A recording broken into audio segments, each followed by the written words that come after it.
I put on the clothes, I put on the makeup, I put my hair up in a bun, I put on some glasses, and I walked across the entire institution and waved to the person at the gate, and the gate lifted, and I walked right out. Tanya Smith started defrauding banks as a teenager to support needy neighbours.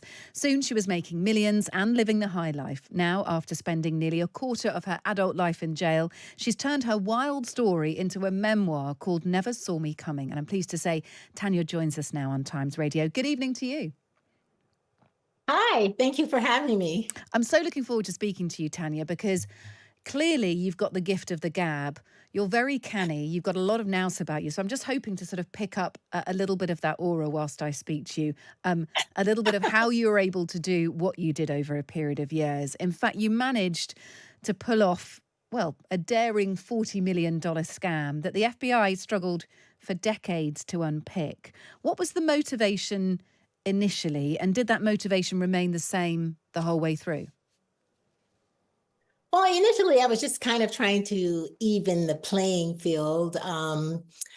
I didn't like the fact that there were very rich people and very poor people. So I figured I had to think of a way to change it, and so that everyone was equal.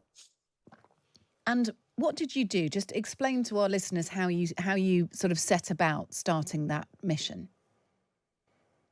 So, well, initially I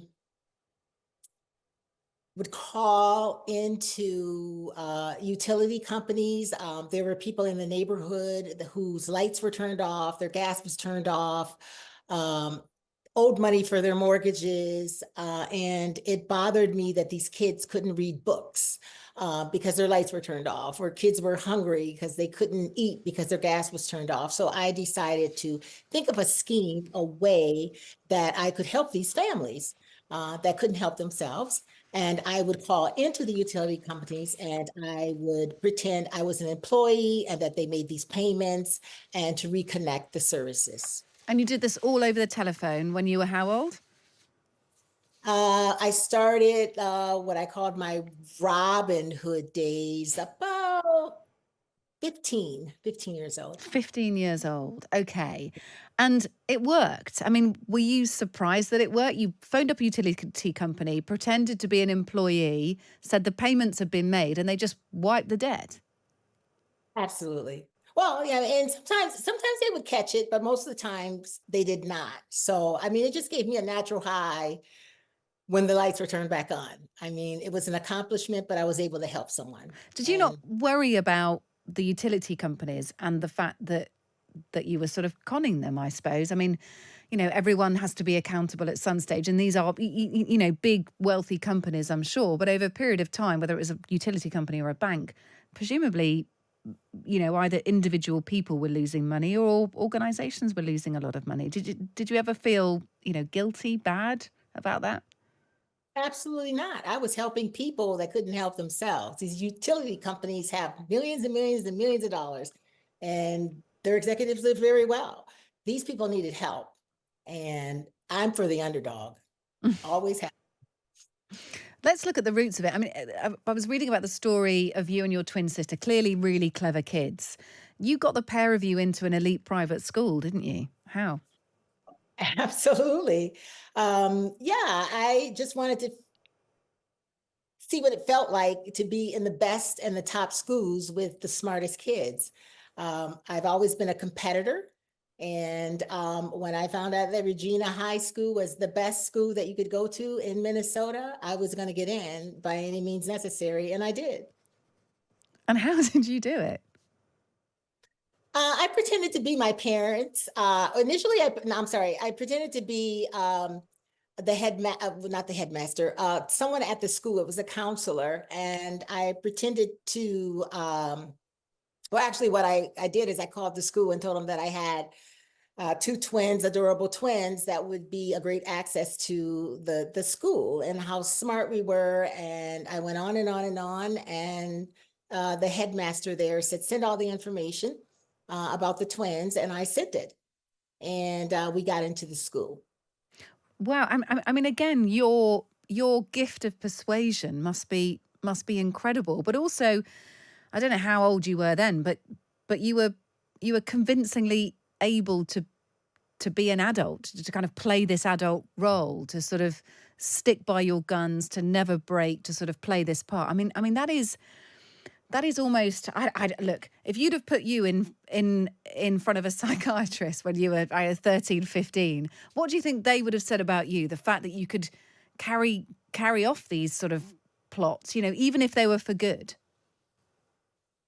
Oh, probably that I was smart. I mean, these things. I mean, I don't know with the psych. I've never seen a psychiatrist, so I wouldn't know. But just that I was smart and could do anything I wanted to do because that's always how I felt.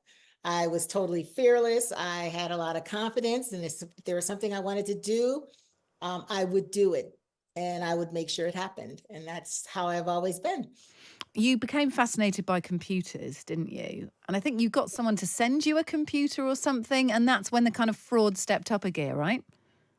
Well, no, they didn't send me the computer. I went and picked it up. Okay. I called and pretended I was at another branch and our computer broke down and I needed a computer.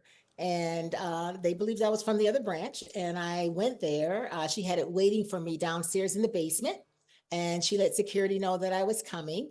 And I asked a friend to accompany me. And we went down to the bank and we picked up the computer, we pushed it out on a cart, put it in the car, and brought it to my house. I mean, again, I mean, was there not a single bit of concern that you were, pretending to be someone else? You were committing fraud.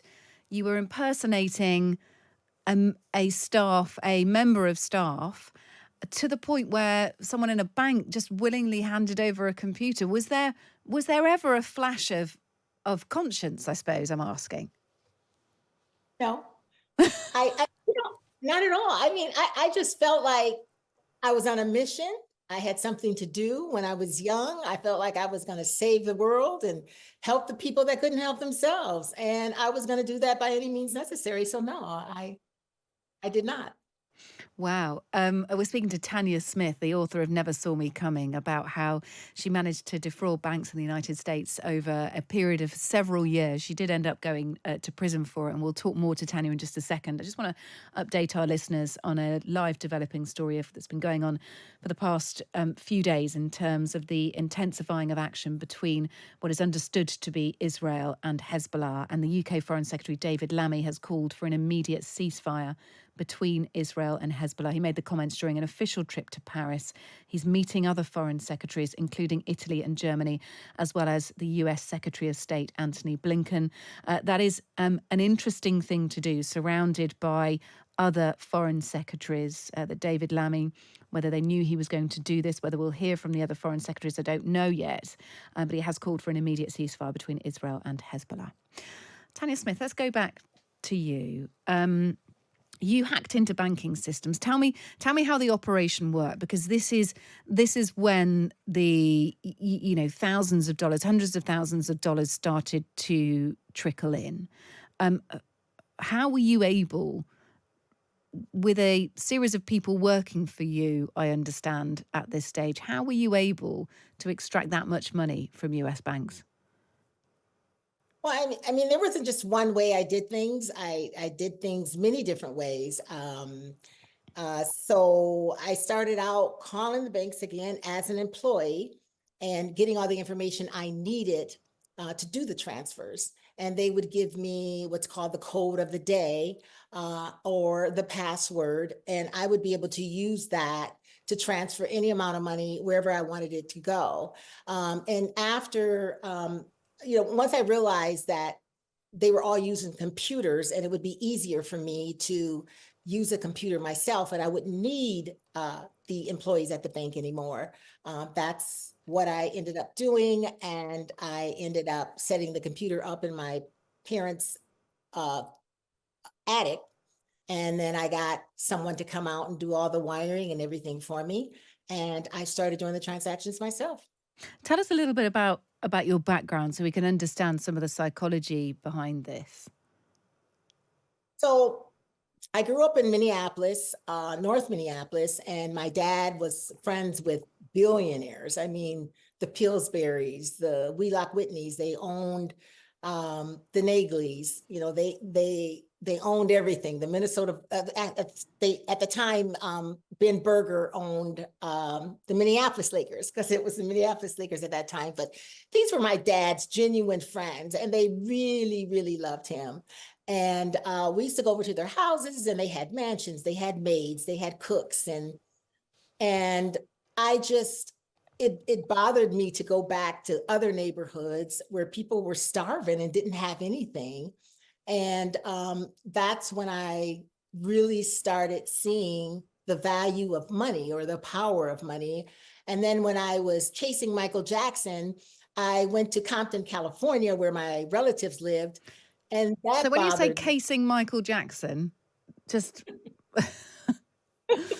So yeah, that I was, well, first I was in love with Mark Spitz. It was 1972. So the Olympian. yeah, I was in love with Mike Spitz. And I contacted Mark Spitz. I found him. I was going to find him by any means necessary, and I did. And I contacted him, and he told me he was getting married, and I thought I was going to marry him. And then from Mark Spitz, it went to Michael Jackson.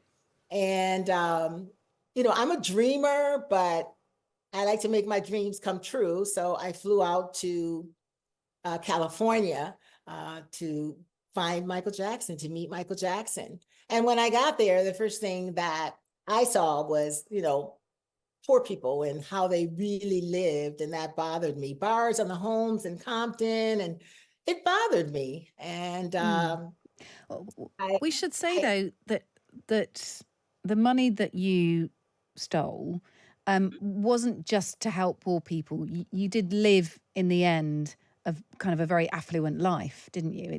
It did also give you a certain standard of living. Yeah, but that only happened after my interrogation, when I was told by the feds and the police that I was not smart enough to commit these type of crimes. So they told me that Black people only murdered, robbed, steal, and they laughed at me. And I said to them, are you trying to tell me that intelligence is determined by someone's skin color, by race?